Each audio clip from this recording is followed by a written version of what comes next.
Have you ever found yourself devouring an entire pack of cookies, even when you weren't hungry? Have you noticed that when anxiety hits, food suddenly feels like the only way out? Well, let me tell you something. It's not about willpower. What's really going on is something much deeper. And today, I'm going to show you exactly how to break this cycle. Because the truth is, stopping emotional eating has nothing to do with crazy diets or extreme self-control. It's about understanding what's really happening inside your body and your mind.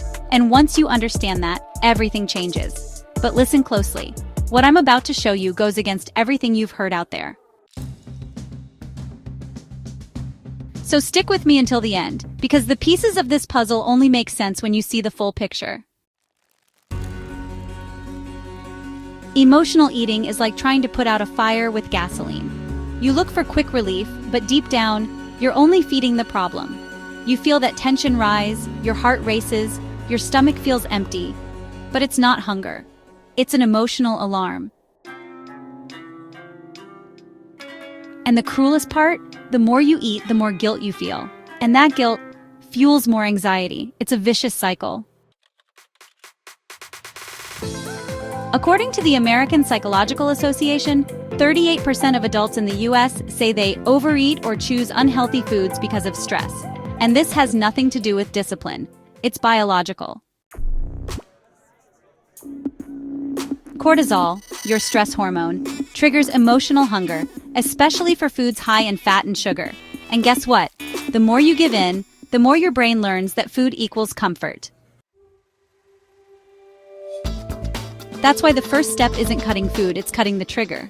But how do you actually do that? Before I show you the strategy, let me tell you a quick story. One of my patients, let's call her Lisa, came into my office and said the only time she could stop thinking about food was when she was asleep. She had tried it all: intermittent fasting, low-carb, meditation, workouts, but nothing worked. The real issue? She was ignoring the emotional triggers. Together, we discovered that her biggest eating episodes happened right after work, when she felt most alone. And once she realized that, we shifted the focus. Instead of fighting the urge to eat, she started creating a transition ritual when she got home.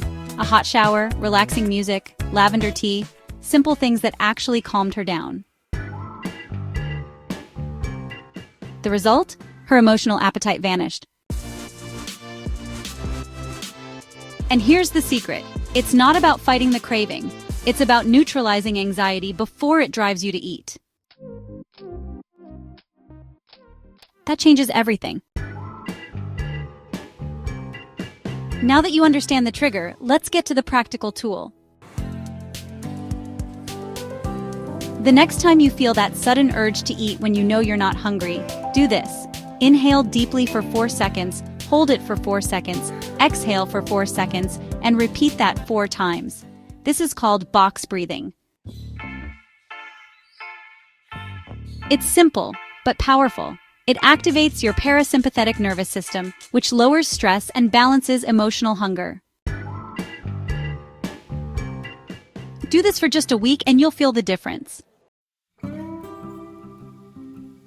But don't stop there. Try adding an emotional check-in before opening the fridge. Ask yourself, what am I feeling right now? Is this hunger or is it escape?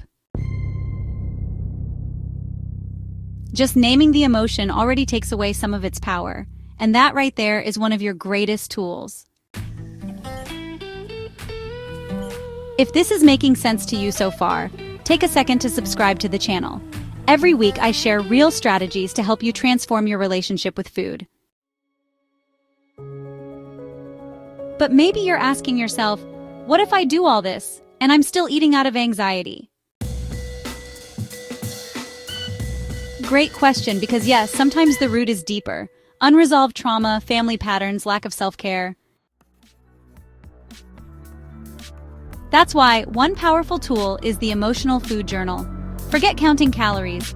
This is about writing down what you ate, when you ate, and most importantly, how you were feeling in that moment. Within just a few days, patterns begin to emerge, and once you see those patterns, you have the power to break them. It's like switching on the light in a dark room. And no, you don't have to do it perfectly. Change doesn't happen overnight, but trust me, every conscious choice is one less brick in the wall of compulsion. And maybe what you're really dealing with is something more common than you think: burnout. You know, that kind of anxiety that doesn't come from one event, but from the buildup, fatigue, lack of sleep, overwhelm. That also feeds emotional hunger. And the antidote is simple, but often ignored. Rest. Prioritize sleep. Disconnect from your phone before bed. Take care of yourself the way you would care for someone you love. Because when your body is exhausted, it screams for quick energy. And guess who shows up? Sugar. Simple carbs. Food as escape. So part of breaking free from emotional eating is living with more kindness, and that's a choice you can make right now. To wrap up, remember this: eating out of anxiety is not a failure. It's your body trying to protect itself. But now, you have the tools to respond differently. You don't have to run. You don't have to punish yourself. You just need to be present. And if you want to keep walking this path of self-discovery and healthy weight loss, I've got the perfect next step for you. Watch the video right here beside me, where I reveal the #1 mistake that's keeping you from losing weight for good, and what you can do today to turn it all around. Trust me, you won't want to miss